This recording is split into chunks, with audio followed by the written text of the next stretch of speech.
buenas noches Julián, buenas noches Diego, lo mismo para todo el personal en cabina, un saludo muy especial.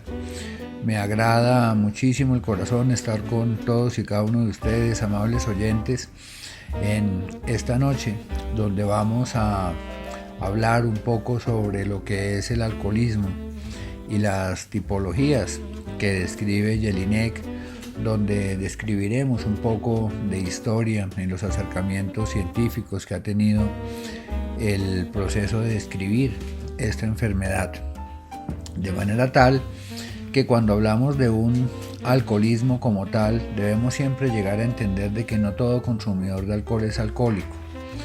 De esta manera, pues, a la luz de los hallazgos científicos del día de hoy, ya se ha dictaminado con plena precisión que todas las adicciones son enfermedades cuyo epicentro es a nivel cerebro.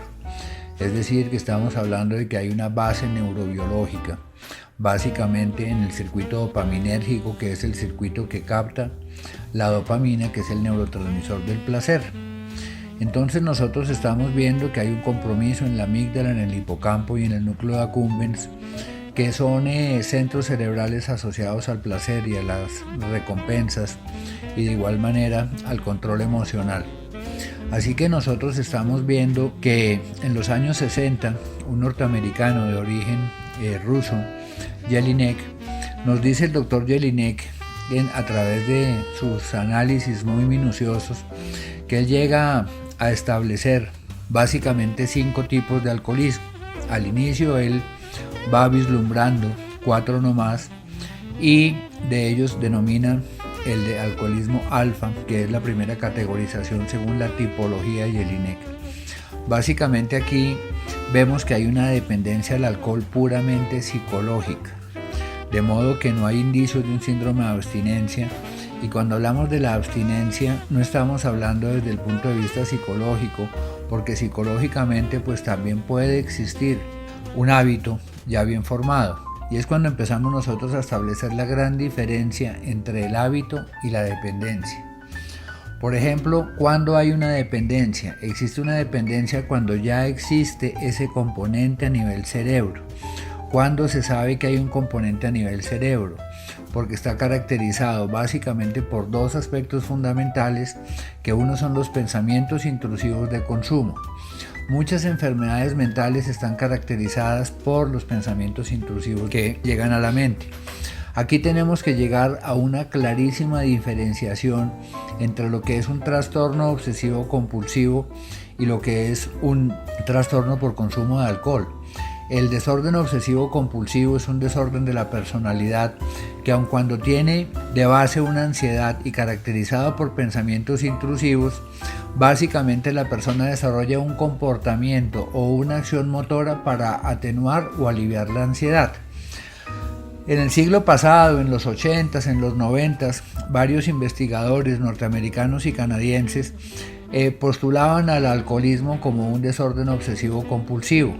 Pero realmente el alcoholismo, como ninguna adicción, es un desorden obsesivo compulsivo. ¿Por qué razón? Básicamente, en un obsesivo compulsivo, en un TOC, podemos hablar de un ordenador compulsivo o un lavador de manos compulsivo. Él le da la mano a alguien, en el caso del lavador de manos compulsivo. Inmediatamente le llega un pensamiento intrusivo que le dice: me voy a infectar. Por lo tanto, él automáticamente busca un comportamiento o una acción motora, que en este caso es lavarse las manos, y lo hace. Y ese acto de lavarse las manos atenúa la ansiedad. La gran diferencia entre el TOC y las adicciones es que en el caso de las adicciones siempre está involucrado el circuito dopaminérgico. De resto vamos a entenderlas como hábitos. Cuando ya la persona acciona ese componente cerebral, que es un accidente cerebral, porque ningún ser humano decide ser alcohólico, ningún ser humano decide ser adicto. Eso realmente es como quien camina en un campo minado, un campo de fútbol lleno de minas antipersonales. Llega el momento en que detona la mina, no sabemos si será en el primer paso, en el paso 20, en el paso 80, y hay personas que logran pasar toda la vida con consumos importantes de drogas o de alcohol y nunca les detona.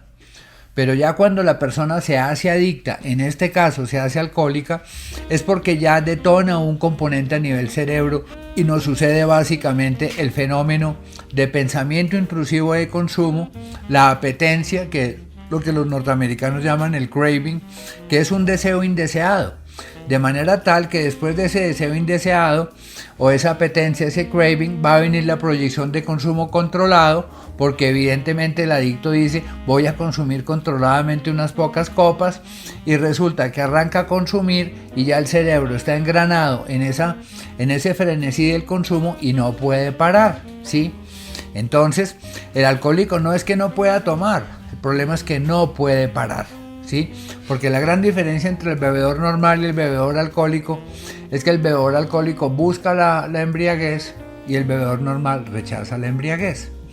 Entonces, Jelinek llega a postularnos en su Alcoholismo Alfa que hay una dependencia puramente psicológica, es el hábito. ¿Quién es un alcohólico alfa según las tipologías de Jelinek? Es una persona que todos los fines de semana se toma media botella de ron con sus amigos.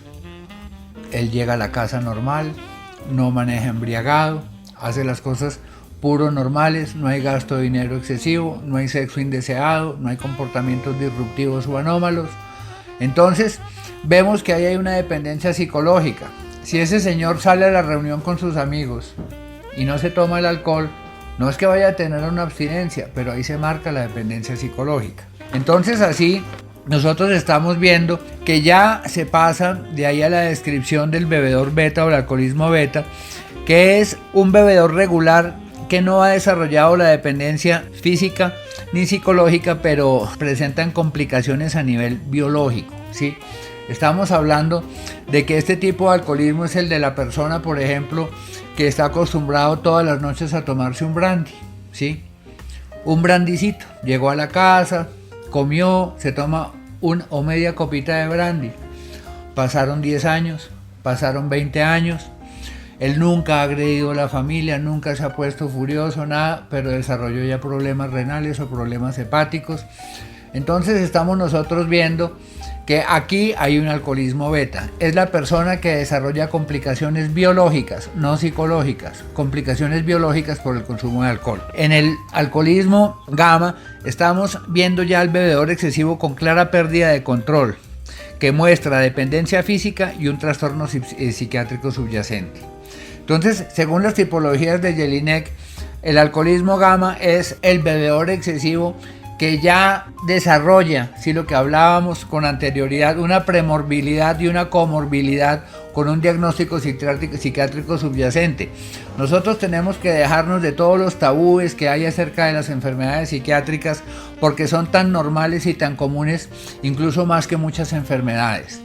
Es decir, que nosotros estamos hablando de que en el mundo un 38% de personas padecen un diagnóstico psiquiátrico, es decir, casi la mitad. Estamos hablando de personalidad, estamos hablando de síndromes y complejos psicológicos, estamos hablando de bipolaridad, estamos hablando de esquizofrenia, estamos hablando de depresión, estamos hablando de trastornos de la ansiedad. Es decir, que realmente los trastornos psiquiátricos son absolutamente comunes y nosotros debemos de dejar de mitificarlos a través de una cantidad de tabúes y de estigmatizaciones a través del enfermo mental o del enfermo emocional. Entonces, no siempre un diagnóstico psiquiátrico es lo que la gente dice, no, estoy loco, quiero ir al psiquiatra, ir al psicólogo es una locura. No, simplemente hay un diagnóstico psiquiátrico subyacente porque ya es un bebedor excesivo que pierde el control, que desarrolla dependencia física. Y la dependencia física, aquí estamos hablando de un alcoholismo tipo gamma que nos va a presentar un síndrome de abstinencia.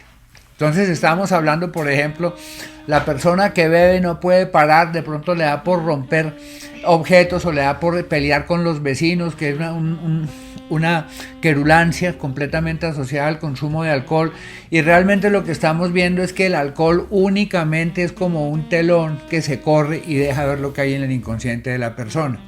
Entonces cuando la persona bebe, se corre el telón y nos deja ver lo que hay por dentro. Entonces Ya cuando esta persona nos va a presentar una dependencia física, siempre que hay dependencia física va a haber una abstinencia, porque el cuerpo ya se habitúa al consumo. Cuando hablamos de este tipo de alcoholismo, estamos hablando de que el alcohol hizo neuroadaptación en la persona. ¿Qué es la neuroadaptación? Las neuronas se adaptaron al consumo de un psicoactivo. Esto sucede con todas las drogas. Se adaptaron al consumo del psicoactivo. Es decir, que hay que desarrollar un proceso neurodesadaptativo o de desadaptar a las neuronas del consumo de alcohol. Esto hoy en día se logra por procesos básicamente neuroplásticos y también con farmacología, donde el cerebro se adapte a la abstinencia. Pero esto debe ser no de una manera cruel y cortar absolutamente todo, medicamentos, alcohol, sino debe ser una cosa bien lograda, porque no se trata de que la persona sufra por la abstinencia, sino que realmente ni siquiera la sienta cuando hay un buen proceso.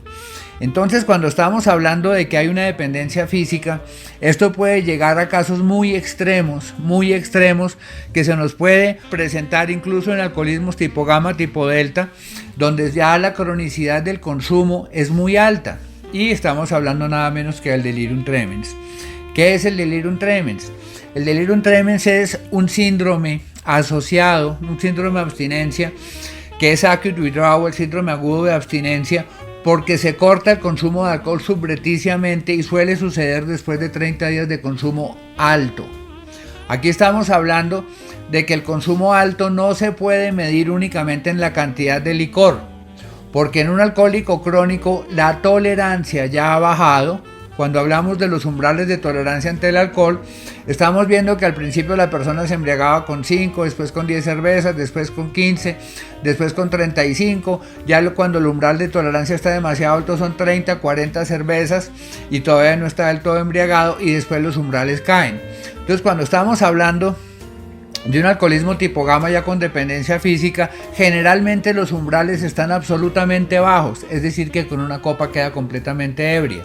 Y si esa persona se toma 2 o 3 copas diarias durante 30 días, lo más probable es que vaya a desarrollar un síndrome de abstención agudo, o por sus siglas en inglés AW, que es el acute withdrawal. De manera tal que ahí se empieza a desarrollar el delirium tremens. Delirio porque hay percepciones inusuales distorsionadas de la realidad, y tremens porque es esa palabra pues que nos dice que es algo tremendo y generalmente terrible. ¿Qué sucede en el delirium tremens? Generalmente hay alucinaciones, alucinosis alcohólicas, donde la persona va a percibir, ¿sí? Siempre que hablamos de alucinación, hablamos de que es por los sentidos vista, olfato, gusto. Son frecuentes las alucinaciones visuales, y lo más particular es que casi siempre están asociadas a parientes o a conocidos que han fallecido. Entonces la persona los ve como si estuvieran presentes. Y ya dentro de todo esto también se dan alucinaciones olfativas, que son absolutamente frecuentes, generalmente asociadas al olor del alcohol, ¿sí? Entonces la persona dice vuelvo alcohol, y bueno, hasta ahí pues es un manejo que se puede hacer con antipsicóticos, con mucha tranquilidad. Y realmente cuando nosotros estamos viendo que ya se empiezan a complicar los signos vitales, es el gran peligro del delirium tremens, porque incluso muchos pacientes llegan a morir durante el desarrollo del delirium tremens, porque al enloquecerse los signos vitales puede haber taquicardia, bradicardia, se enloquece la tensión arterial. Entonces debe tener un manejo absolutamente vigilado por profesional calificado para que no vayan a tener complicaciones. Vemos entonces que el alcohol no es esa sustancia tan suave, tan poco nociva que nosotros muchas veces pensamos, porque ya en alcoholismo, según estas tipologías de Jelinek, tipo gamma o tipo delta, se nos pueden presentar complicaciones absolutamente severas en el consumo, en el manejo del síndrome de abstinencia, que solo se igualan en su fortaleza de síntomas a la adicción a la heroína. Ya entonces nosotros vemos el alcoholismo delta. El alcoholismo delta es una persona que no desarrolla tanta dependencia física, pero es un bebedor regular, fuerte, excesivo, que está permanente bebiendo y es incapaz de tener periodos de abstención largos. Tiene que estar bebiendo, y de ahí generalmente la persona no se intoxica fácilmente con el alcohol, y aquí en estos deltas que nosotros vemos los episodios de 3, 4 y 5 días bebiendo, la persona arranca a beber, no puede parar, sigue y sigue y sigue, y vemos que no se intoxica y no se induce a la narcosis, es decir, a la somnolencia por el alcohol fácilmente. Entonces es una persona que bebe prolongadamente y es un alcoholismo que también puede desarrollar complicaciones en la abstinencia. Ya por último, nosotros vemos al alcoholismo tipo Epsilon, que es un alcoholismo donde no hay cronicidad, donde la persona no tiene que estar bebiendo permanentemente, pero una vez, puede ser cada 3 o 4 meses, ¿sí? Pero de pronto arranca a beber y no puede parar, y se caracteriza por el palincesto alcohólico. Es decir, que estamos viendo una apnea de conciencia. Entonces es la persona que se psicotiza, se enloquece completamente con el consumo, viene una supresión total, ¿sí? Total de su agente sensor o de su autocensura interna, y son personas que pueden coger un carro, ir a cantidades de kilómetros por hora, atropellar a personas, o personas que se metieron en problemas con la policía, disparos, incluso hay personas que han asesinado en esos momentos de absoluta locura a su familia, que casos hemos visto en Colombia. Realmente entonces nosotros estamos viendo que el alcoholismo Epsilon es el más peligroso de todos, porque la persona puede inducirse su propia muerte, incluso la muerte a terceros, por lo que él suprime completamente su autocensura. La persona se enloquece completamente, se psicotiza por el consumo de alcohol. Entonces, hemos visto nosotros básicamente estas tipologías de Jelinek. Jelinek las viene a describir desde 1960, cuando aún no se habían todavía hecho los hallazgos a través de la doctora Volkow en los Estados Unidos, donde se va describiendo en todas las adicciones que hay un núcleo a nivel cerebro. Es decir, estamos hablando de que hoy en día se sabe que la adicción, su principal epicentro es un síntoma a nivel neurobiológico, a nivel neurofisiológico, donde el cerebro va desarrollando una necesidad, ¿sí?, del psicoactivo. Entonces el cerebro se adapta completamente al consumo, y por eso el cerebro mismo, de una manera consciente o inconsciente, va a pedir el estímulo nuevamente. Así nosotros estamos viendo que va sucediendo ese fenómeno del pensamiento intrusivo de consumo, que desde las ópticas de los tratamientos más modernos, cognitivo-conductuales, básicamente se trata de cambiar de canal. Ese pensamiento intrusivo de consumo aún no es una obsesión, aún no es una proyección de consumo controlado, de manera tal que abortar ese pensamiento es la manera sensata de manejar cualquier tipo de adicción y cualquier tipo de alcoholismo. Ya cuando llegan estas apetencias, cuando llega este craving, que es esa ansiedad flotante, muchas veces ansiedades viscerales, como bien las describía Sigmund Freud, la persona debe aprender, como dicen algunos PhDs norteamericanos, a hacer el surfing emocional. De la cultura del surf pues podemos obtener esa gran sabiduría de que el surfista no pelea contra la ola. Nosotros no podemos pelear contra nuestras emociones. Realmente nosotros debemos aprender a remontar y surcar nuestras emociones, tal cual como hacen los surfistas con la tabla de surf. La ola viene y va. Las emociones y las ansiedades son peregrinas, son pasajeras. Ellas no van a permanecer durante 8 o 10 horas, durante un mes. Simplemente la ansiedad viene y va, y muchas veces la ansiedad es visceral. ¿Cuál es la gran diferencia entre la ansiedad visceral y que no es producida por un pensamiento? La ansiedad visceral es una ansiedad que está en el cuerpo y se siente en las vísceras, como un vértigo en la boca del estómago, incluso algo de piloerección, que es la piel de gallina, diaforesis, que es la sudoración en las manos, y estas ansiedades hay que aprender a sentirlas sin que se convierta en un manejo completamente autodestructivo. Así nosotros vemos que el punto en común de todas las tipologías de los alcoholismos es que hay realmente un consumo que tiende a hacerse descontrolado y empieza a absorber cada vez mayor cantidad de tiempo. Todas las adicciones son como un cáncer que van invadiendo la vida de la persona, y cada vez la persona empieza a dedicarle más tiempo, más espacios, energías y tiempos personales a la práctica, hasta que la persona termina viviendo por consumir y consumiendo para vivir, como bien nos lo dicen las filosofías de los alcohólicos y los narcóticos anónimos. Muchísimas gracias. Les habló Andrés Jaramillo, director de Fundación Clínica Función Futuro. Cualquier tipo de interés que tengan en tratamientos para el alcoholismo, las diferentes adicciones y temas de salud mental, Muy gustosamente los atenderemos con nuestros exitosos tratamientos por enfoque integral. Muchísimas gracias. Pueden consultarnos en Bogotá en el teléfono 774-6022. No lo olviden, 774-6022. Muchísimas gracias. Dios los bendiga.